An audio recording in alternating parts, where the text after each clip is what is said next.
Hey guys, what is up? It is Dan. Welcome back to another episode of a Guitar Talk. Roll intro.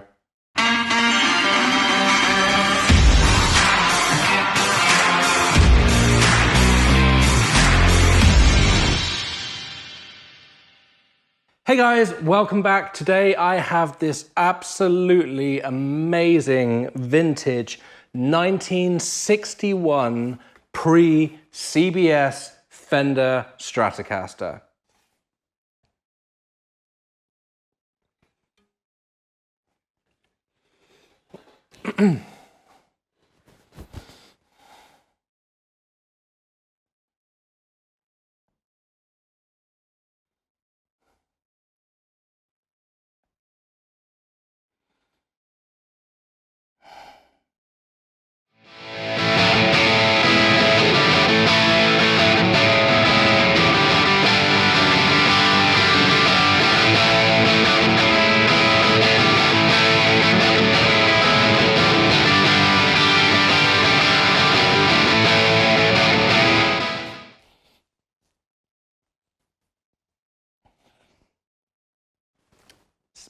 It's a 61 Strat.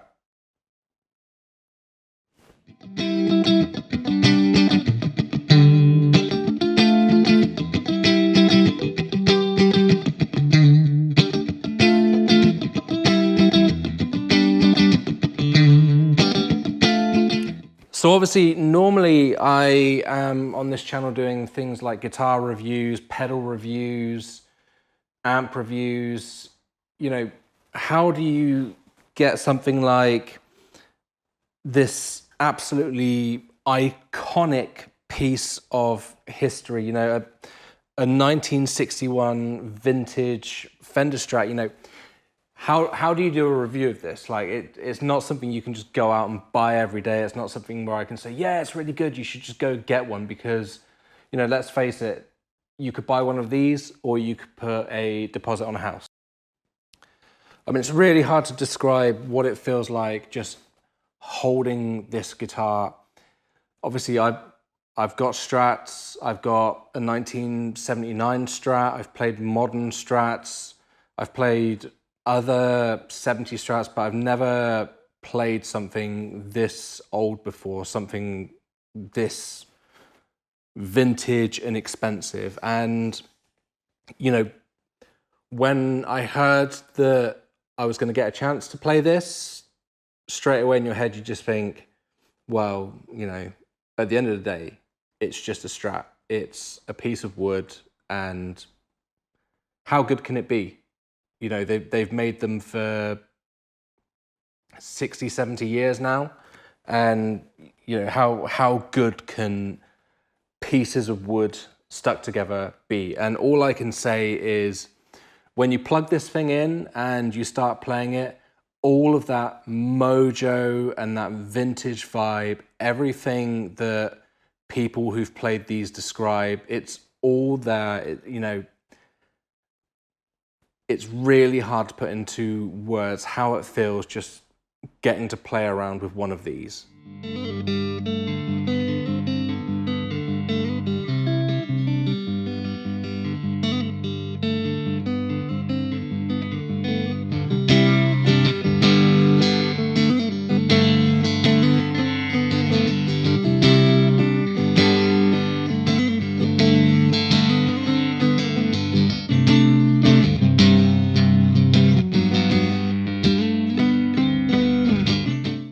So in terms of sound and how does it sound, this thing is really dynamic sounding. These are really low output pickups. They've just got this extra bottom end to them that you just don't find in modern day pickups. Even a lot of companies, when they say we've made 60s style pickups, they're just really bright and spanky sounding, and they just completely miss the bottom end depth and still clarity that these have.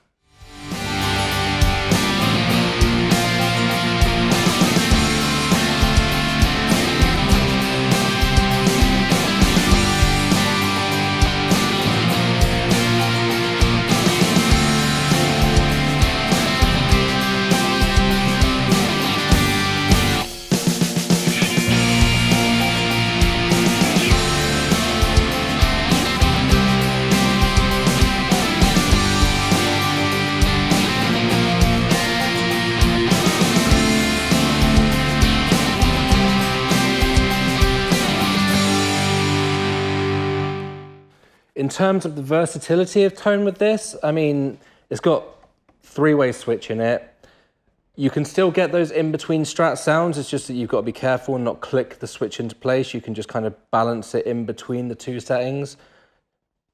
You can get anything from big chimey cleans out of this guitar to, you can use this guitar for heavy rock music and it still pulls it off. It is so damn versatile.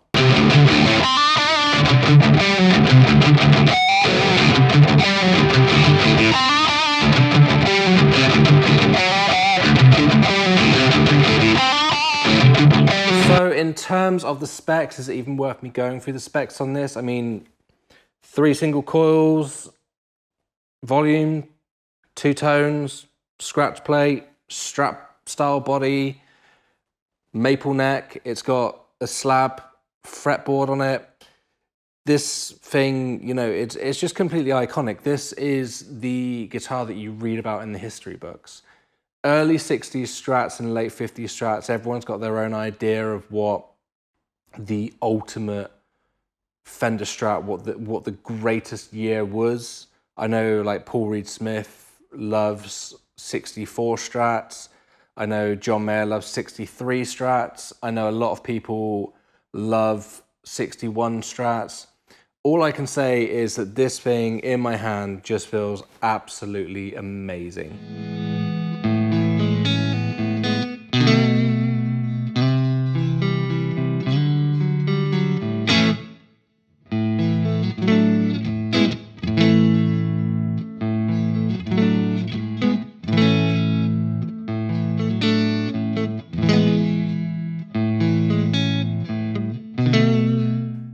So going back to the fact that, you know, I own a 70s Strat, you know, Andy owns an 80s Strat. The really amusing thing about that is the fact that out of all 3 of those Strats, which are all considered vintage now, the finish has actually held up better on this than it has on my 70s, which is just, the nitro is cracked all over the place. Andy's is just absolutely screwed. But this, you know, you've got some nitro checking on it, you've got some wear marks on it, but like I said, this is actually in better condition than my 70s and Andy's 80s.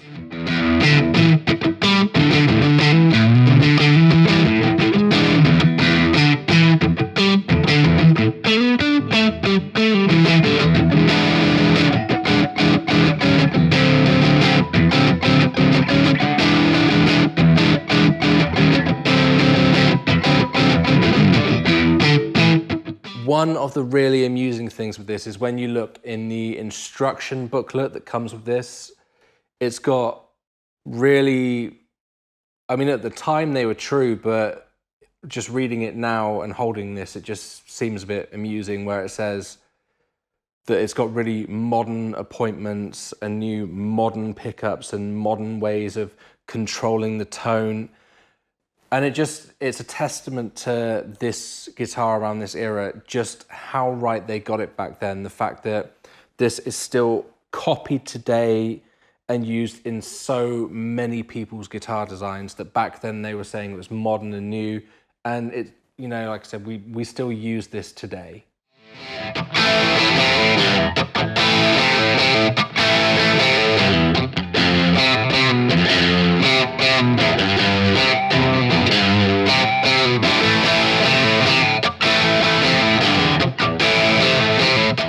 So in terms of stability and build quality for something this old, all I can say is once this thing is in tune, you can give it a damn good play. And I have played this literally before I started recording this. I played this for 2 hours because once this is gone from us, you know, when is the next time you're going to get a chance to play a 61 Strat?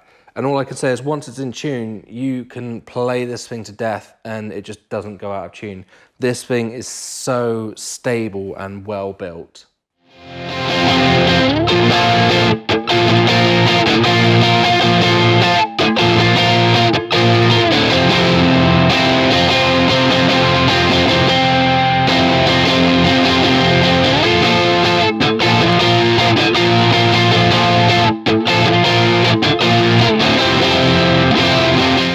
A really interesting thing with this is obviously this has been played, and it looks like it's been played a lot. I know there's going to be people out there who are just going, how can he be handling such an expensive vintage instrument without wearing gloves? It's just on his lap. How can he be holding it like that? But, let's face it, this thing has been played, and it has been played a lot.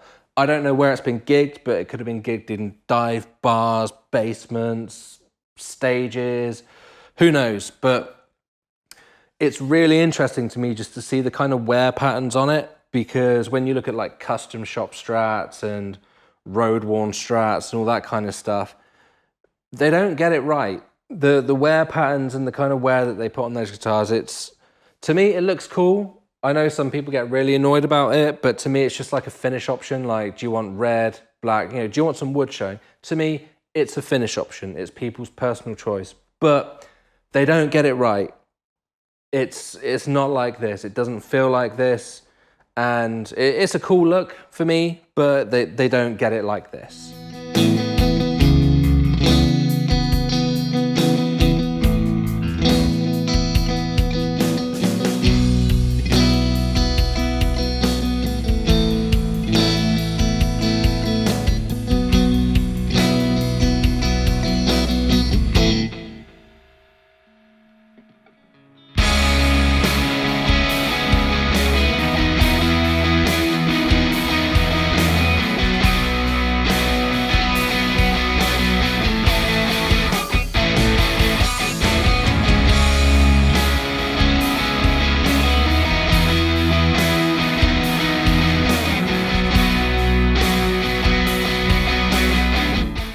So obviously in terms of like recording with this, I've spent a little bit of time with it this evening, just putting together like a couple of rough demo tracks for this video. And it's so cool. Like you just don't get any of that harshness or high-end tinniness that you get with some Strats. This thing it sings and it just sits in the mix so well. And as I said, it's really versatile, the kind of tones that you can get out of this. You can plug this thing into a big plexi amp or whatever, and it just sounds absolutely phenomenal.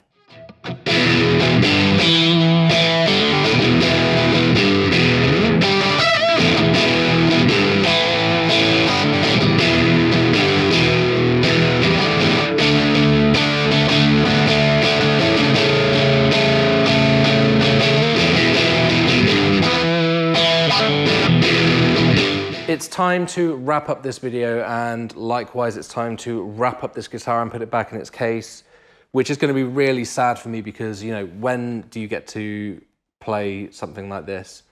I mean, obviously this is the Guitar Talk YouTube channel, we've got the Guitar Talk Facebook group, and we are the guys that run the Guitar Gear giveaway website where we've got competitions where you can win cool prizes, and this is going to be a prize in one of those competitions where you can buy tickets and enter, and tickets for this are going to be under £10. So someone in the UK is going to get to win this for the price of a decent packet of strings, which is just mind-boggling that someone's going to buy a ticket for £10 and get this. That's why we bought this. So it's a very short time that I've got with this. Andy and Sam, part of the Guitar Gear Giveaway Guitar Talk team, they've all got to play it as well, and it's going to be really sad to see this go. But let me know what you think in the comments below. What do you think of vintage Strats? Do you think they're cool? Have you played one? Do you even have one? Let me know. Let's get some chat going on in the comments. Other than that, hit the like button, hit the subscribe button. It's really cool that we keep growing and we can do cool stuff like this. And other than that, I'll see you in the next video. Bye.